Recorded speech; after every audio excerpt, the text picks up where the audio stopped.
বিষ্ণুপুর মেলা আর সেখানে জিতের অনুষ্ঠানে চরম বিশৃঙ্খলা, প্রচন্ড ভিড় আর ভিড়ের চাপে অশান্তি। সাধারণ মানুষজন তারা চেয়ার সরাতে শুরু করে দেন এবং তার পাশাপাশি আশপাশে যে দোকান ছিল সেখানেও ভাঙচুর চালানো হয়েছে বলেই জানা যাচ্ছে। আর পুরো পরিস্থিতি নিয়ন্ত্রণে আনতে পুলিশকেও লাঠি চার্জ করতে হয়।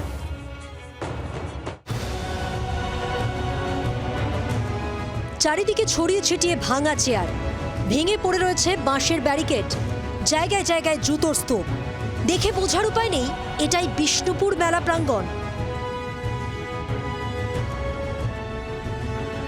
গত 23শে ডিসেম্বর থেকে শুরু হয়েছে বিষ্ণুপুর মেলা। তাল কাটলো শনিবার। টলি সুপারস্টার জিতের অনুষ্ঠানকে কেন্দ্র করে শনিবার রাতে কার্যত রণক্ষেত্রের চেহারা নিল মেলা প্রাঙ্গণ।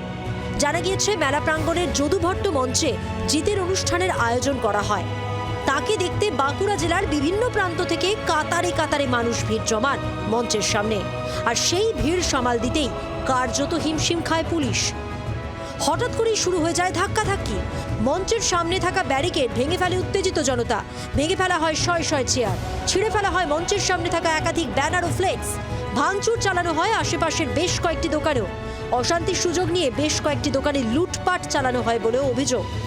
টাকা পয়সা যা ছিল লুট হয়ে গেছে। এই প্রায় তো এই দোকানে 50-60 হাজার টাকার মতো মাল ছিল, সে তো আর কিছু নেই। ঠিক আছে না, পুলিশ তো ওই সময় পুলিশ কোথায়? পরিস্থিতি সামাল দিতে লাঠিচার্জ করে পুলিশ। অশান্তির অভিযোগে মেলা থেকে বেশ কয়েকজনকে আটক করলেও পরে ব্যক্তিগত বন্ডে তাদের ছেড়ে দেওয়া হয়। মৃত্যুঞ্জয় দাসের রিপোর্ট, জি 24 ঘন্টা।